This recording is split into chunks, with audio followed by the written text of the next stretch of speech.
ഇന്നൊരു നാടൻ താറാവ് റോസ്റ്റാണ് ഉണ്ടാക്കുന്നത്. നമസ്കാരം, എല്ലാവർക്കും ഷൈനി മിഷനിലേക്ക് സ്വാഗതം.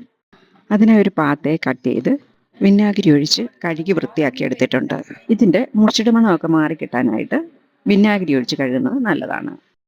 ഇനി ചീനച്ചട്ടി അടുപ്പത്ത് വെച്ച് 2 ടേബിൾ സ്പൂൺ എണ്ണ ഒഴിച്ചു കൊടുത്ത് എണ്ണ ചൂടായി വരുമ്പം 2 കഷ്ണം പട്ട, 2 ഏലക്ക, 3-4 ഗ്രാമ്പൂ, 2 തക്കോലം ഇതെല്ലാം കൂടെ ഈ എണ്ണയിൽ കിടന്ന് നന്നായിട്ട് ചൂടായി വരുമ്പോൾ ഒരു വലിയ സവാള ചെറുതായി കട്ട് ചെയ്തും കൂടി ചേർത്ത് വഴറ്റാം.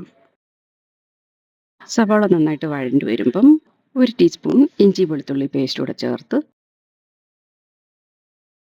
ഇഞ്ചിയും വെളുത്തുള്ളിയൊക്കെ ഒന്ന് മൂത്ത് വരുമ്പം 1/2 ടീസ്പൂൺ മഞ്ഞൾപ്പൊടിയും കൂടെ ചേർക്കാം. ഇനി കഴുകി വെച്ചിരിക്കുന്ന താറാവിറച്ചിയും കൂടി ഇട്ട് കൊടുക്കാം. ഇനി ഇത് നന്നായിട്ടൊന്ന് ചൂടായി വരുമ്പം ഇതിൽ നിന്നുള്ള വെള്ളമൊക്കെ ഇറങ്ങി വരും. അതുവരെ ഇടയ്ക്കിടയ്ക്കൊന്ന് ഇളക്കി കൊടുക്കാം. പിന്നെ ഇതിലേക്ക് ആവശ്യത്തിനുള്ള ഉപ്പൂടെ ചേർത്ത് ഇതിൽ നിന്നുള്ള വെള്ളം ഇറങ്ങിക്കഴിഞ്ഞ് കുക്കറിലോട്ടാക്കി വേവിക്കാൻ വെക്കാം. ഇപ്പോൾ ഇതിൽ നിന്നുള്ള വെള്ളമൊക്കെ ഇറങ്ങി വന്നിട്ടുണ്ട്. ഈ പാത്തയ്ക്ക് നല്ല വേവുണ്ട്, അതുകൊണ്ട് കുക്കറിൽ വെച്ച് വേവിക്കാം. പിന്നെ 1 ടീസ്പൂൺ കുരുമുളക് പൊടിയും കൂടെ ചേർത്ത് വേവാൻ ആവശ്യത്തിനുള്ള വെള്ളം കൂടെ ഒഴിച്ചു കൊടുക്കാം. ഇതിപ്പം ചൂടുവെള്ളം ഒഴിച്ചു കൊടുക്കുന്നത്. ഇനി അടച്ചു വെച്ച് വേവിക്കാം. 4 വിസിൽ വന്നതിന് ശേഷം ലോ ഫ്ലെയിമിലാക്കി അരമണിക്കൂർ കൂടെ വേവിച്ചെടുക്കാം.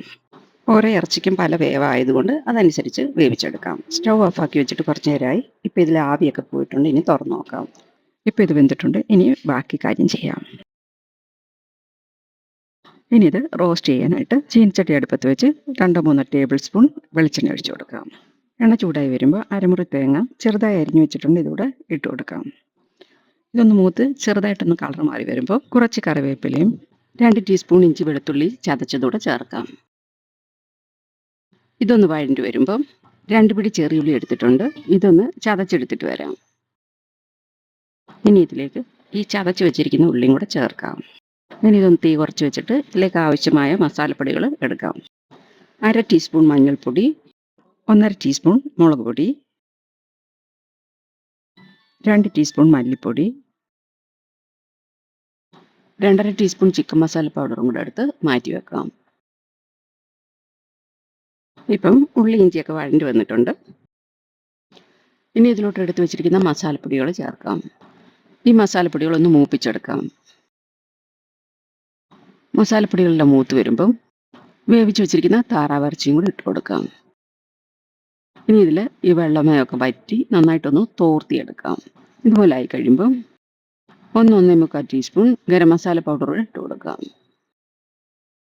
ഇതെല്ലാം കൂടെ നന്നായിട്ട് വരണ്ട് വരുമ്പം 1 പിടി കറിവേപ്പിലയും 1 ടീസ്പൂൺ കുരുമുളകും കൂടെ ചേർത്ത് ഒത്തിരി അങ്ങ് ഫ്രൈ ആയി പോകണ്ട.